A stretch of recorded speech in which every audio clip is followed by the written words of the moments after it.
Mauricio Lara destroys Josh Warrington. Knuckleheads, this is our reaction to a big fight that went down yesterday. Of course, it was eclipsed by our coverage of Kamaru Usman versus Gilbert Burns. But this is one I really wanted to talk about because people were talking about Josh Warrington, especially out in the UK, like he was the next big thing. They were talking about him potentially facing Shu Khan and eventually even Gary Russell Jr.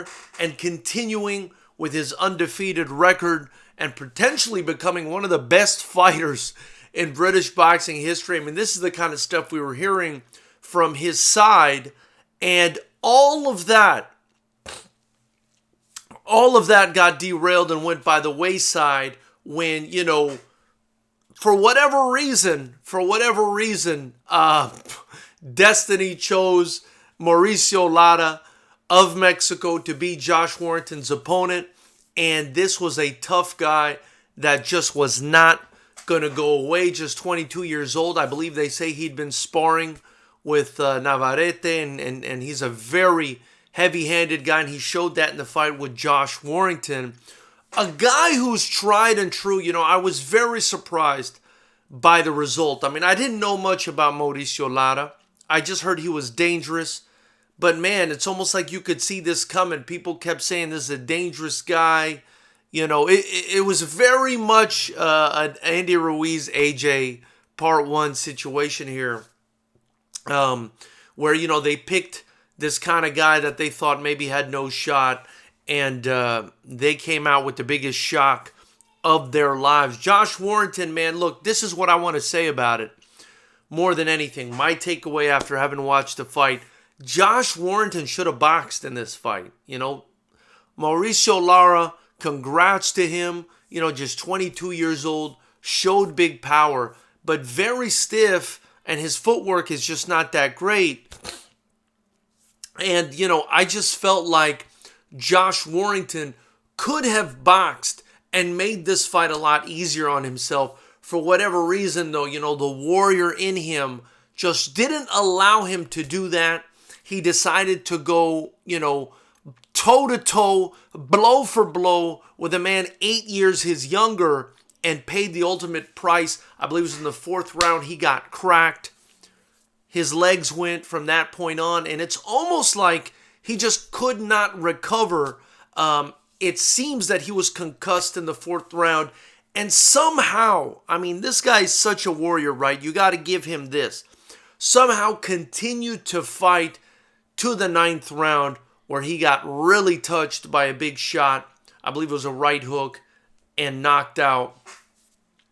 And that was the end of that, man. A sad situation, Warrington, a real warrior. The Leeds Warrior is his nickname, and he really is a warrior. He had vacated his IBF title because they didn't want to sanction, a unification bout for him in the featherweight division. A guy who was willing to challenge himself. A guy who was 30-0.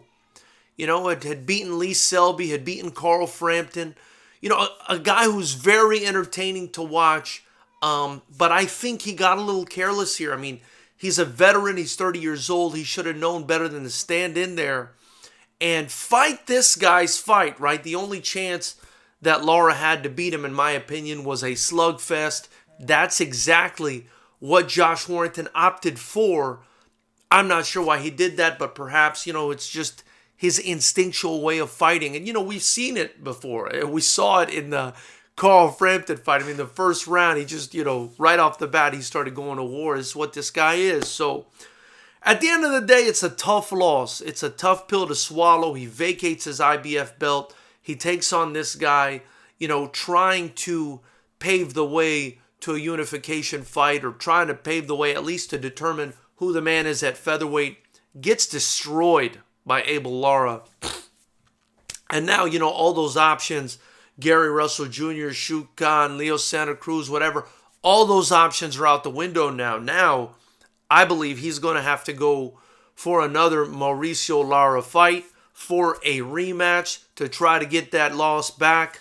Tough situation for Josh Warrington. But again, at the end of the day, what this channel is about It's about win, lose, or draw. We respect the fighters. I respect the hell out of Josh Warrington. He gave this young man a shot, and he got knocked out fighting a bad fight.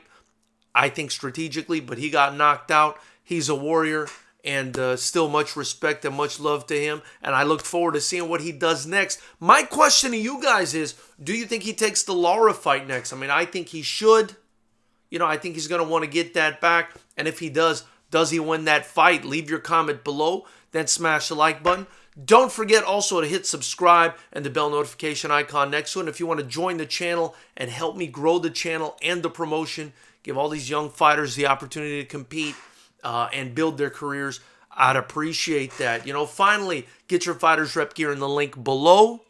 Anything you guys spend here gets reinvested into the promotion. I look forward to hearing what you guys have to say about this. Also, stay tuned tomorrow. Got an interview with Manny Robles talking about a potential Charles Martin versus Deontay Wilder fight. Not confirmed, but seems like something he wants. Check it out tomorrow.